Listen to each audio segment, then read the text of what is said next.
from Facebook, YouTube, and all our fans. We have a very, very special, episode of Earth is a Witness today. I'll tell you why it's special. There are 5 reasons why it's special. Reason number 1, today is the eve of Independence Day for India. So you can look at me, I'm slightly biased. That's special. Second, we have a photographer from India. For that very reason, we all believe in aligning the stars. So we have a photographer from India, and his name is Bandeep Singh. Bandeep is joining us from New Delhi. It's at 7:30 in the morning. He's joining us with chai. Bandeep, you're having chai, right? Yeah, I'm having chai while I sip my tequila. Bandeep is a group photo editor of a leading media house in India. Please Google him. It's a big deal. It's a big deal. He's known for some amazing, incredible, work of, editorial and fine art. And you'll see a lot of his editorial work. He photographs prime ministers, Bollywood actors, and just really haunting portraits and just some amazing work. But when I contacted Bandeep, and I got to tell you, this is very special to me because when Art, you and I were discussing Earth as a Witness, I said, when we launch this, the first Indian photographer I'm going to contact is Bandeep. And I hope the sucker says yes. And you said yes. So thank you, Bandeep, very much. And to go on, reason number 4, when Bandeep heard about this, he said, you know what? Let me present to you something very special that I have been working on for the last 10 plus years. It's a body of work called GAIA'S Song, and I've never shown it to anyone. It's special. So this is in a way a premiere of GAIA'S Song, and it's very mystical. It's very Indian. So many of our viewers love India, have been to India. But if you go deep down, there is a lot more to India. It's philosophical, it's metaphysical, and you'll see the perspective from Bandeep on that. And the 5th reason is, Bandeep, I love your beard. I love your beard. It's the best beard ever. So with that, Bandeep, welcome. With that, Bandeep, welcome to Earth is a Witness. And again, great to have you. And welcome, Art, to you as well. As always, it's a pleasure to have you. You always bring such dynamism to this conversation. I can't wait to see Bandeep's work. I just know it's going to be great. Great. Well, I just showed one image, and the reason I say that, and I just tease that, I call, one image from the GAIA'S Song is, this is an image, with 7 pots. And it's a beautiful image, but there's a reason why 7 pots. So with that, I'm going to hand it over to Bandeep to talk about GAIA'S Song, talk about him as an artist, and hear from the masters. So with that, Bandeep, I'm going to hand it over to you. I can't wait, man. Bandeep, let's go dive in. If you want to share and walk us through GAIA'S Song, and I'm sure we're going to make this interactive and fun as always. Thank you, Parimal. First of all, I'm still, I'm still amazed. I'm still can't get over the fact that I'm in conversation with Art. Art has been a very, one of the strong influences on me when I was, shaping up as a photographer. I still remember I saw his images on the migrations. That book had come out, and there was the collection somewhere in some photo magazine. Maybe it was Better Popular Photography or American Photographer somewhere. And I remember being transfixed by those images, and some of the images of the blur movements and all was have been with me. Then there was this image of arts of those lamps floating in the Ganges. Yes. Incredible image, that's like seared into my memory. And it's, for me, it's like coming full circle. Something, it happened when I met, when I had a chance to photograph Raghu and, meet Raghuveer Singh. And now, again, it's the similar feeling. I never realized that after so many years, it's been like now 25 years for me in the profession. And I, couldn't imagine that I would still have those fanboy moments. And the Art, thank you so much for being. Thank you. Bandeep, you are a standalone photographer. It's very nice that I've inspired you a little bit, but boy, I've seen some of your work and you own it. It's your work and you are great. And when you said Raghu, are you talking about Raghu Rai? Yeah, I'm Yes. talking about Raghu Rai, yes. Yeah, I had the great pleasure of meeting him in Delhi several years ago. I gave a talk and there was probably 30 or 40 photographers that came to my talk, and Raghu Rai is right up there with the great ones on the world scale. But okay, enough talk. Let's look at some of your photos. Great. I'd love to look at them. I'm, just to give you a preview of what we are, what I'm showing you today. And this is the Indian Independence Day. And I'm showing you, I chose to show this work primarily because this work is completely influenced by, it's in alignment and it's being influenced by classical Indian thought and philosophy. And, the whole idea was to, through these images, have a gateway into, talking about some ideas, some influences of Indian philosophy, and especially on the occasion of the eve of Indian independence. I just felt it would be a good idea to give the viewers, kind of a glimpse into how Indian thought has shaped this work that I'm going to show to you. I'll just quickly run through a small introduction that both this work is primarily about my explorations of the body and looking at the metaphor of the body based on influences of Indian thought and mysticism. And the body and earth are both overlapping metaphors in the Indian context. Almost they're like Venn diagrams. Sometimes the body is referred to as the earth, and at times earth is the body. A bridge metaphor connecting both of them is the earthen pot. Pot as the body and pot as the earth is a metaphor that runs all along the development of Indian thought from the Rigvedic times to medieval era Bhakti and Sufi thought developments, which was the age of spiritual renaissance in India, to even contemporary times. So I won't take much on this, and I would quickly run through the presentation. Yeah, by the way, just as you're sharing your screen, Bandeep, I hear a buzz. Is that a phone ring on your side, or it's not on mine? I can hear something buzzing. Buzzing up of excitement, yeah. Excitement, or is it your girlfriend's? Like, please, if it's girlfriend's, I understand. Anyway, okay, never mind. So, okay, I can see your screen. Yeah. All right. So, for me, this whole idea of the earthen pot was, it became a fascination.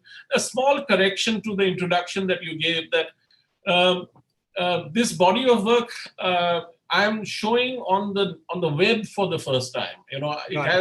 I've had a show of this work. This was work developed and done over 12 years, and it had a show in Bombay, but that was in 2011. So I haven't shown this work ever since, and haven't put it up on the web. So this is for the first time we are showing this work on the web. The idea behind the concept of the vessel is that it is in all Indian literature, in all classical Indian poetry, Rigvedic texts, coming from there to the Bhakti movement, to the Sufi movement, even in Sikh philosophy. I'm a Sikh by religion, and so in every aspect of life, the earthen pot is a symbol that travels parallelly along with us in every subculture within the country as well. You would have seen images like this. This is the traditional kalash. Kalash,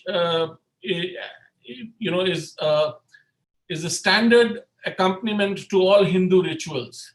Yes, and including this, marriage. Yeah. the idea behind the kalash is that the base of the kalash is representative of the human body. And the leaves on it, the mango leaves that are kept on it, are representative of the vitality of life. The water, again, is a primary force of life that is contained in the vessel.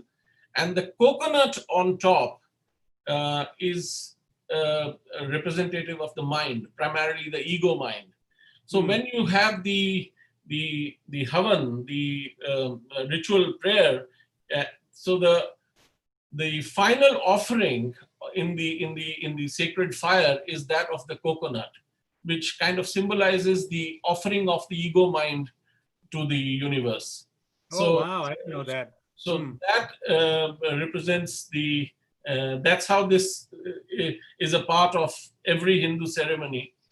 But more than that, the vessel, the earthen vessel, which is also called ghata, is the idea of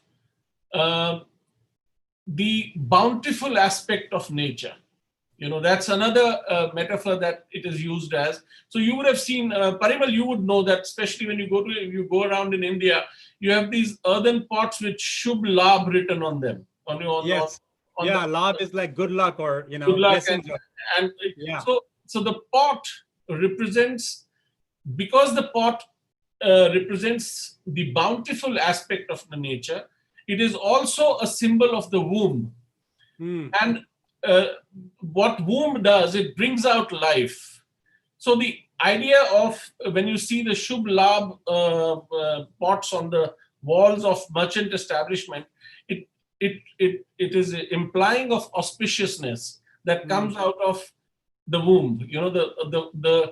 It symbolizes growth and create and origin, growth and origin and bounty. So the bountiful aspect of nature is represented on with the earthen pot. So what I did over here in this image, if you see, I've placed one pot on top of the other pot and created a symbol of infinity. And then you have the overarching presence of the feminine in a meditative pose to reflect the idea of the earth principle, which in India is called Prakriti. And she is given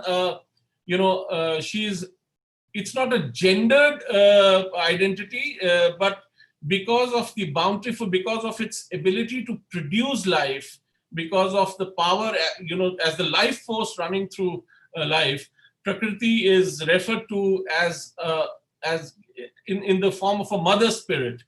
And in India, we also refer to Prakriti as Shakti, which is actually the manifest visible creation is considered to be an aspect of Shakti. So that's why you would see the images with the pot juxtaposed with the feminine form to represent the earth principle and the idea of the generative power of earth. It's beautiful. So this, if you see, is a Rig Vedic vessel, meant for ritual cleansing in prayer ceremonies. And if you see, the breasts are created on the pot.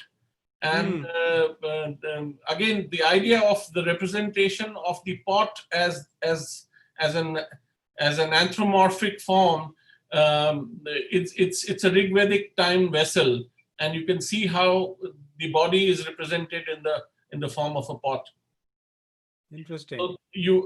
So this image you'll see, that is why I've used the pot and I've kind of played around with those metaphors in juxtaposition with the body. Yeah.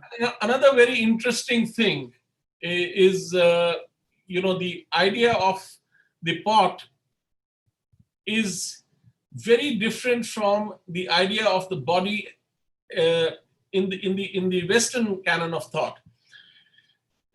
In in one of the synonyms of the body is patra. The Indian word called patra. Patra means a vessel. While in the Western thought, body is viewed as a, as an expression of your life, as an expression of your physicality. In India, the idea of the body is that of a vessel, as a patra. What the body is not so significant, but what is contained in that body is of particular significance. So, therefore, this development of the idea of the vessel as a reference to the body. There is a lot of poetry of Kabir that goes, which, has a direct reference of the body as a earthen vessel. So if you see this, the idea of the womb is represented by the way the pot is held. And this is a diagram of the temple construction, the central idea behind the temple construction. The place where the deity is the final place of the sanctum sanctorum of the temple is always called the Garbhagriha. The Garbhagriha means the womb compartment, the womb area. So if you see, you enter from the temple and it's the womb area where the deity, where the Shivling is kept. So again, the representation is of the entire temple. The term Garbhagriha means that the core, the central area where the deity is kept, the sanctum sanctorum, is representative of the womb space. Hence this image of the womb. I think your lighting, can I just interject? Your lighting is amazing. The way you've lit your subjects and the vessels, there's such a similarity between human skin and the texture of the pot. That was an idea behind it. Yeah. Go ahead, Art. Go ahead. Sorry. It integrates the two. Go ahead. No, go ahead, Art. I think there was some interruption. Go ahead. Yeah, the lighting on both the vessel and the human and the texture integrates the two so beautifully. It's really easy to see it as one piece. I love that part. Yeah, that was the idea, Art, that I deliberately kept the tones very, very similar, and I merged this tones to create an impression where you don't know where the body ends and the vessel begins. Very well done. So this is another image to suggest the overarching feminine presence. The pot over here represents the orb of the earth, and you have the overarching presence of the feminine, like a towering spirit over it. It's beautiful. Really nice. Wow. This is an image of, again, a very delicate image to suggest the womb aspect of the vessel. Beautiful. This is an image called the Mythical Bull. There are traditions according to, in Sikh scriptures, there is a mention of a mythical bull that is supposed to bear the entire weight of the earth. It carries the earth like Hercules. So if you see, this is an old miniature Mughal painting, and if you see it's a very rare painting, and if you see the bull that is supporting the entire orb of the earth, so this image comes from there. And can you see the eyes and the snout of the bull in this? Yes. Yeah. Art, if you have been to India, or even our audience, you'll often see a bull in a temple, and Bandeep, please correct me if I'm saying something wrong, but I can see with the collarbones, and then kind of the bull in the front, the nose. It's amazing. Yeah, and there's a faint, shape of the pot on between the legs, Yes. Yeah. and and the image comes from there. That reference, the mythical bull. This is very close image to me, to my heart. This represents the kundalini energy, the serpent energy that lies at the base of the spine, and how it rises, and how it's a very key concept, a very key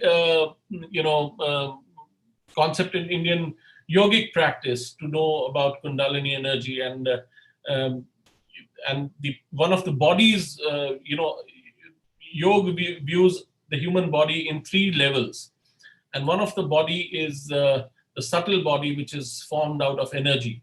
So the kundalini energy rises is at the base of the spine. Here I've placed the pots to represent the spine, the 9 pots to represent the spine, and you see the kundalini energy curled at the base of the spine, and it gradually rises. These set of images are called the rise of the serpent. Bandeep, a quick question, and I know we have to be conscious of time, but I got to ask you, could you just remind the audience again the 7 energy centers that in the yogic culture that we talk about, right from the Muladhara to the crown chakra? I'm coming to that. I'm coming to that. Great, awesome, great. So this is an image that is representative of the pot as the concept behind this image is a concept called the Purna Ghat, the brimming vessel. And this image is based out of a lot of architectural drawings, architectural sculptures that you see across all over India. And this sculpture is called the Lajja Gauri, which is primarily, it is always a headless sculpture, and represents a woman in a birth-giving position, which again is symbolic of fertility. It's symbolic of origin and the birthing of life. And the woman is always the woman form is always having the lotus flower as the as its head. And the representation, it is a representation of the earth principle again. So if you see, I have replaced the lotus flower with the pot and created the limbs as if they are coming out of the pot, and they are again forming the shape of a vessel. The feet again are forming a shape of an opening. Because this is both, the parallel between the body and the earth is that it also produces life and it also receives life.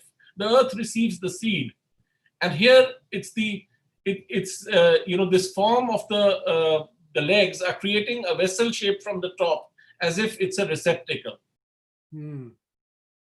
It's amazing. This is what I was talking about. This image is called Tripura. Tripura means one who inhabits the 3 puris, the three worlds, the 3 states of being. In yogic philosophy, the body is not viewed in one dimension. The body is viewed in 3 dimensions. You have the physical body, the subtle body, and the causal body. So this shows the feminine overarching and as the imbued presence of all the 3 levels of existence. And it's called Tripura. Wow. Tripura is also the name of a goddess in India. It's not a representation of that goddess, but it represents what the name implies. So this was the feminine presence in a static state, and here it becomes dynamic, using the the arm postures and the hand postures suggests the rise of vegetation. If you see this, this to this. Bandeep, did Yeah. you use the same model throughout the entire project? So Art, it's very interesting. I, technically didn't work with models. I worked with dancers for this. I worked with 3 dancers, and worked with them for over 12 years.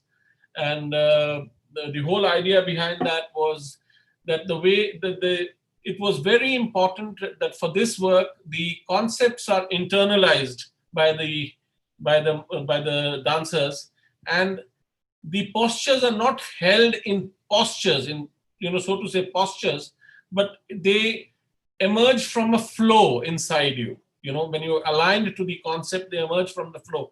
And to me, that part of this work is the real connect and the real blessing to have worked with these amazing dancers who could internalize these philosophical concepts and then create postures and then work with that at the base of it. Okay, this is a very graphic image, almost like a phallic shape, and it is inspired by the idea of the Shivling. Interestingly, if you see the Shivling, it is a phallic shape, but not many people know that the Shivling is actually not just a phallic representation. It is also a representation of the womb. The base on which the Shivling rests is referred to as the yoni. Now, a lot of people, a parallel translation of the word yoni is always referred to as the vagina, but it's not the vagina. The yoni that, the reference of yoni in the Indian context is actually about the mouth of the womb. And all representations of the yoni are in the shape of this vessel, inverted vessel, which have the womb as a central part of it. And the Shivling is actually not resting on the womb, but it's actually penetrating it and going through it. So that's what expresses the union of, the Purush and the Prakriti, the yin and the yang. It's actually, the Shivling is an amazing abstract representation of the idea of the union of the polar opposites. And here there is a representation of the Shivling as a feminine deity. This is from the Isha Yoga Center, Sadhguru Jaggi Vasudev's center, his ashram. This is a representation of a deity where the feminine is creating, as a part of the Shivling. And here, if you see the yoni in the form of a pot, and it's the feminine body that is creating a phallic representation. For me, this was a very, very exciting juxtaposition to suggest the imbuing presence of the feminine spirit in the body. It's even in the male, it is the feminine that is expressed. Yeah. So we come to this image, which you showed as a part of this thing. So here, this image is titled The Bearer of 7 Pots. And the 7 pots over here represent the 7 chakras of the body. Chakras are energy centers. You see the bodies, the yogic body is, the physiology of the yogic body is based on the ideas of the chakras, which is actually,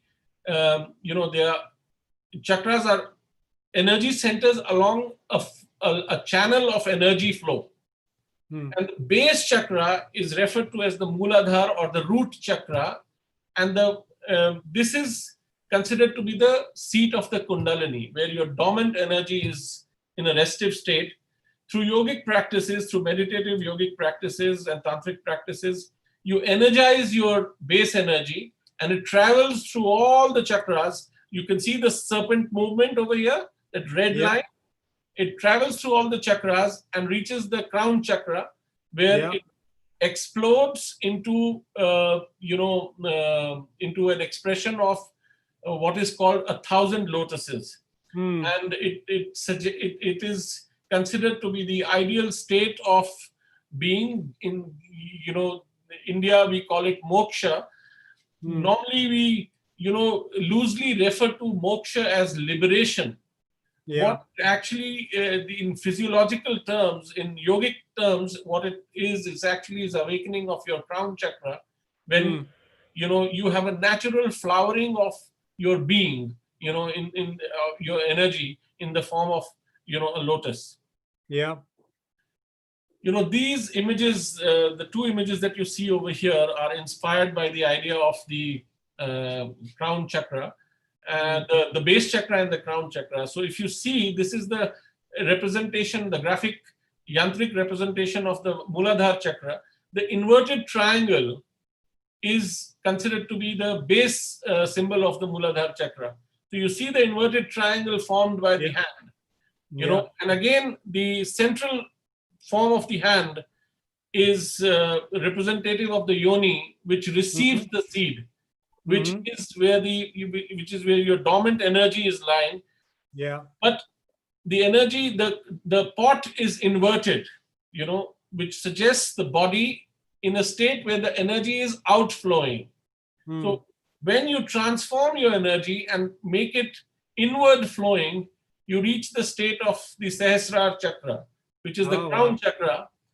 And the same hand, if you see which was closed in the shape of an inverted triangle, opens up in the form of a lotus. And what was the yoni space, in between the hand, becomes the representation of the third eye. Oh, wow. So it's a very simple image. It's just the inversion of energy, and you have a transformation happening. So this image is symbolic of that. So Bandeep, what you have so much explanation behind how you did these, and it's great to hear that. But if you didn't build just extraordinarily beautiful work, it's just elegant and organic and non-organic, and it's just beautiful. It's nice to hear the philosophy behind this as well. Art, I'm talking about these images primarily to introduce to the audience the thought processes that went behind these images. You could perfectly look at these images and have your own inferences as well, and relate to them at a completely different level. These are not binding explanations, but these are just trigger explanations to allow you to think, allow you to align yourself to the ideas that went in me while I was creating those images. Yeah, I think it's tremendous. And, we come to the last image of the presentation, which is, once again, the idea of the overarching feminine over a globe representation of the earth. This is my version of Gaia, which is the Greek goddess of earth. And this is my representation of Prakriti, who's folded and overlooking the earth in a very, very benign way. So thank you so much for this. So, wow. Bandeep, it's just great, great, great work. Really great. Thank you so much. Thank you so much. And so I did a body of work called The Human Canvas. Oh, yes. And I had a look at that. And while I was looking at that work, when I saw that work, it gave me goosebumps, to see a similar, almost cosmic representation of the body using lines and, ritual markings, tribal markings, and the images, forgive me, I'm not allowing you to speak, but because I was so overwhelmed by that work, I remember when I saw that work, got a sense of constellations, almost like constellation forms, with the markings. So I think it's daring of you to, because this is not the work that you're known for, but to be able to pull it off and to have it so unique and have all the images so well related. Now, when I was doing the human canvas, I painted the individuals, I came up with concepts, I staged it, but I also had people that knew lighting better than I did. And it was studio work, which I had never done before. So when I see your work, the lighting is extraordinary, but it's still the concepts, the visualization, but you must have had expert lighters that came in and helped you with the lighting, because it is extraordinary the way the dancers and the vessels are beautifully lit. No, Art, this is, in India, we don't have the concept of lighters coming in. This was all my work. Wow. Lighting that has been, that was done with the idea of, creating a kind of a veil of grace around the naked body, Wow. So it was, the idea was to reveal the form, the feminine form, but not reveal it at the same time, but not. No, we get that. We get it. It's both sensual. It's not sexual at all. It's just elegant and graceful and modest. It's modest as well. So all these terms I would apply to this body of work.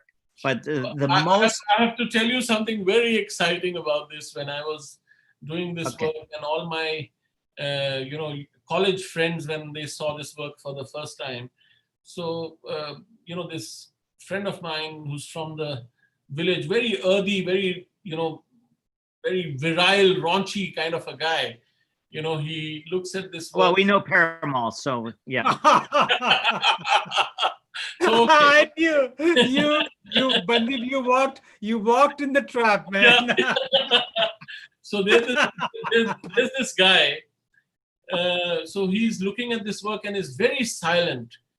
And I'm, and I think that, Ramandeep is looking at this work like this, and I'm thinking, what's happened? So he looks at me and says, this is great work, but next time when you work, can you please not use a smaller vessel?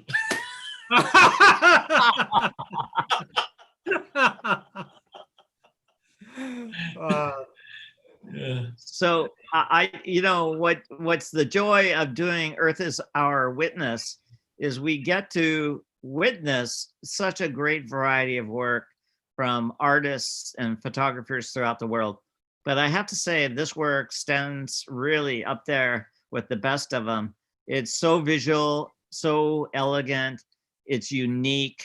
And then you've got that whole yoga and reason for and story behind it that works. So it's great to see an artist and a vision come through, and it really comes through well. So congratulations. Thank you, Art. These are big words coming from you, and it'll probably sink in the when this conversation is over, and I'm later on thinking what happened, and this is. I gotta say, yeah. Speaking of the term, artists. I don't know if you guys know, but what's common to both of you is that you're both artists. In the real sense as well.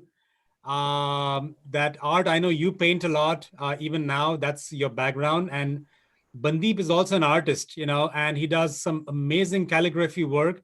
He's also a poet. He does haiku, and, he's, as you can tell, very eloquent with words, both spoken and written. And on his Instagram, not only are these images, but also the way he describes these images, be it a Bollywood actor who tragically passed away and he's taken some images, or this body of work is I'd say like talented Bandeep. Very talented. And I think that you're an old soul, right? If you write haiku, you're an artist and you're a photographer. All those kind of elements are like romantic and Renaissance and all those terms. I just, it's a kindred spirit, right? That's what we would refer to this as, Yeah. somebody that has a common language. Yeah, I mean that's a beautiful way to put it, Art, actually, and truly, when we meet people and we meet through our work, I think it is the best expression. It's the best kind of meeting, best confluences that happen when it happens through the work, because truly it's the meeting of energies that you celebrate. And I think Parimal, hats off to you for this lovely initiative and of putting photographers together. And it's great to see this happen on this Earth is Our Witness. Yeah, I would agree. Thank you, Parimal. You had the vision. And for those that are listening, it really is Parimal's vision. He's been working on this as a concept for at least 10 years. So he's very happy that finally he's putting people like me and Sandeep together. I want to say one thing as well, that the dancers knew, I mean, they did a great job. The symmetry in their bodies is not easy. It's not easy to be unsung heroes. Yeah. Art, it was, this work was sometimes so difficult to photograph, in terms of the postures were so difficult to create. I mean, it would take hours and sometimes so much silence and so much stillness that you sometimes would leave the camera down and wait for this thing to unfold, you know. For the last image of that, the model perched on the pot. It's an earthen pot, and to position, for me, it's vivid in my mind how with each step, with each breath, she was holding and positioning herself on it. And I mean, how she raised her feet ever so slowly. It was breathtaking just to be able to see that happen in front of you. So this work would not. And when I asked Sandeep earlier whether they were models, similar, and you responded that they were dancers, of course they were dancers, because dancers have such muscle control, yes, that maybe a model would never have. So the presence of these dancers, in fact, for me, was the actual presence of Shakti at this work. Wow. And Bandeep, you, while describing the dancers and their answer to Art's question, you used the word internalize, that they had to internalize. I just want to emphasize that as we come to the end. And the reason I say that, I get it, because our dancers, our Indian art is a reflection of philosophy in the end too, is our mythology. And when you said internalize, they have to feel that energy themselves to be able for the body to actually do it. And that's what you eventually end up capturing. Precisely. These are not postures you could create. They're not postures. I mean, just to position yourself in alignment with the vessel to create these postures, you had to, flow with the concept. Yeah. So I want to end this. Sorry, go ahead, Art. You want to say something? Go ahead. Oh, I was just going to ask Sandeep, what are you doing today? What do you do? You do a mix of things, right? You're a journalist. You photograph celebrity. You kind of have a broad brush of things that you're involved with. Is there a project right now, or is it just kind of staying away from COVID and just kind of isolating? What's going on in your life right now? Art, any artist worth his salt would tell you that COVID is, in many ways a blessing as well. That's how the Indian perspective is. In Sikhism, in the Sikh philosophy, we have this lovely saying that Ketia dukh bhuk sadmar ehbi dat teri datar, which means that even if there is deprivation, there is hunger, and there is a calamity, even that is a flowing of your grace. I see COVID largely like that as well, and for me, this period, unfortunately, is not a period of closure. In fact, we are working much, much more to bring out the edition of the magazine that I work for. But what is happening is that parallelly, the forced conditions create their own dynamics to create a body of work out of you.